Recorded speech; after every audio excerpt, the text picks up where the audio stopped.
आपण बघत आहात DPA न्यूज मराठी, शोध सत्य बातमीचा।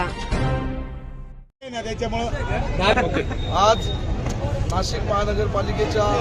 पंचवार्षिक निवडणुकीची पडघम सुरू झाला असून आज या ठिकाणी देशाचे पंतप्रधान आदरणीय नरेंद्र मोदी साहेब, या राज्याचे मुख्यमंत्री देवेंद्र फडणवीस साहेब आणि या नाशिक जिल्ह्याचे कुंभमेळा मंत्री गिरीश भाऊ महाजन यांच्या आशीर्वादाने प्रभाग क्रमांक 11 मध्ये भारतीय जनता पार्टीची अधिकृत उमेदवारी मला मिळाली। सर्वप्रथम मी पक्षाचे नेते या पश्चिम विभागाचे आमदार सीमाताई हिरे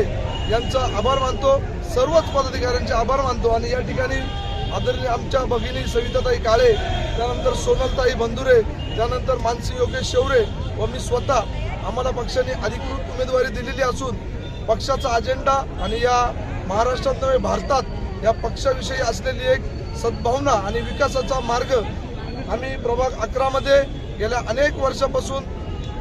सीमाताईंच्या माध्यमातून या ठिकाणी कामं होत आहे आणि नाशिक महापालिकेच्या माध्यमातून आम्ही सर्व चारही उमेदवार विकासाची गंगा या ठिकाणी आणू आणि या ठिकाणी असलेला शेतकरी, कामगार, युवक व युवती